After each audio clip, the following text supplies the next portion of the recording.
Okay guys, today we're going to continue with quadratics. Yesterday we learned how to find a whole bunch of different key features, and we're just going to continue that today.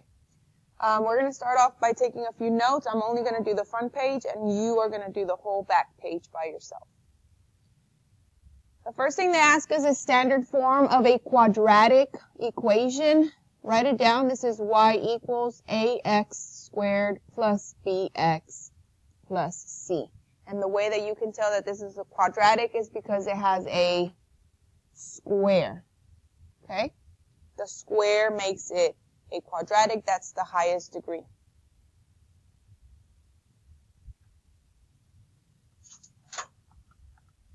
Okay, the next one is asking what type of shape it makes. So when we graph a quadratic equation, it creates a U-shaped curve called a parabola.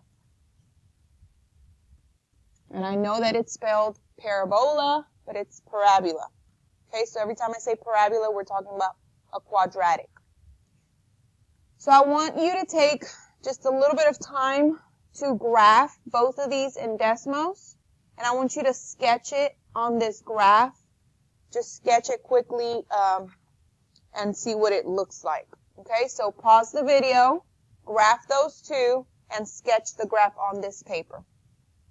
So we're going to go ahead and graph it. Y equals x. We're going to use this button for square. If it's anything other than a 2, then that's when you use this button. So x squared plus 2x minus 5. Okay, so this is what my graph looks like. And when I say sketch it, I really mean just sketch it. So just, what does it look like? Something like that. Right? And it has an axis of symmetry like that.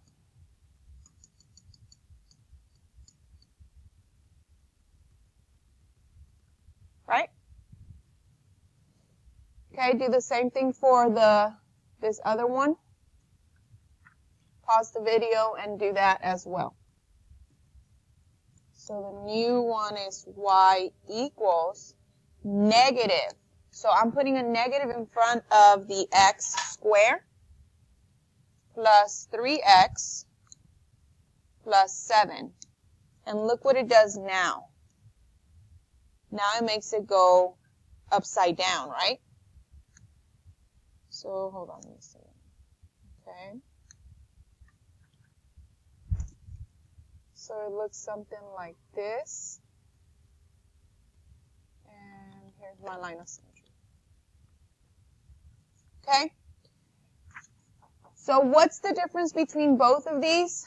That one was positive x squared and the other one was a negative x squared.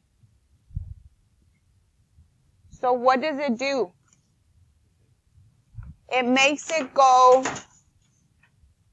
from upward position to a downward position. That's what it does. So what we're going to put right here is if A is positive.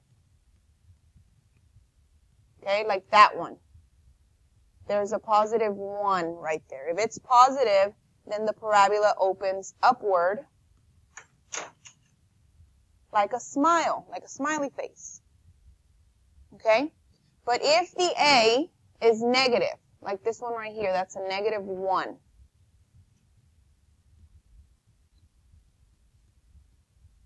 Then the parabola opens downward. Like a frown. Sad face. Okay? Any questions about that?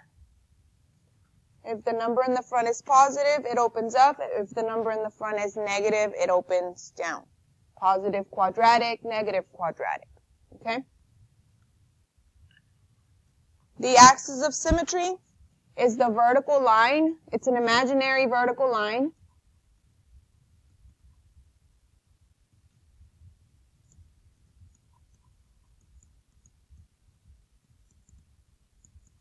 That divides the parabola in half. Okay, so it just goes, it cuts it in equal parts.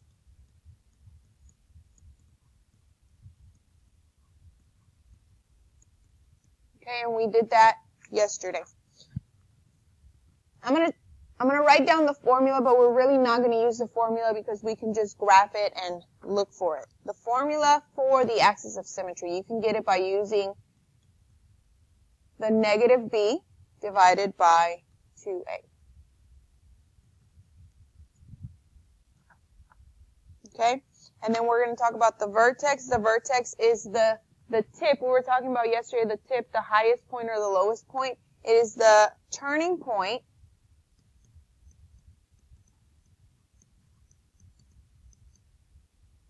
of the parabola.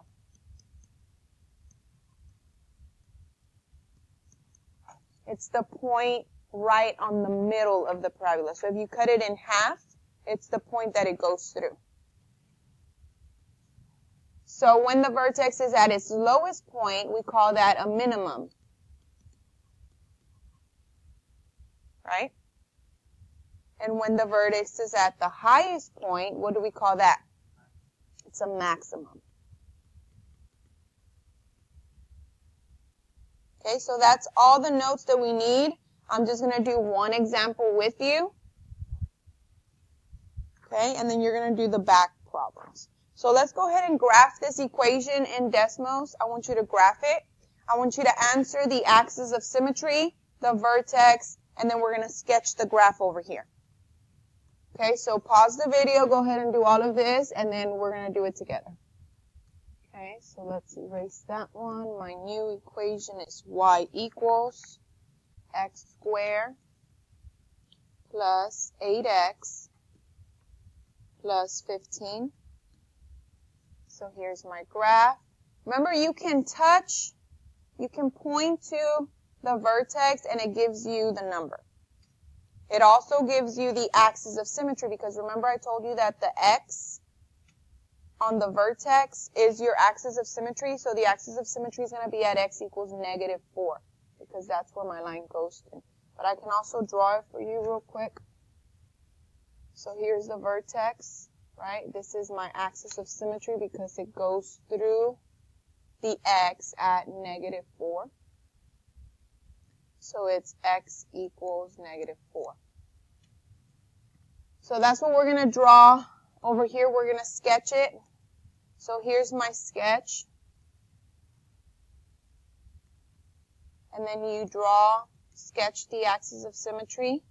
Put that it's at x equals -4. And then draw your vertex. And put that point is -4, -1. Right? That's how I want the sketch. So again, the answers here for the axis of symmetry is x equals -4. The vertex is -4, -1. Okay, so go ahead and practice all of those on the back. If you have any questions, you can work with a partner, okay, or you can raise your hand and ask me.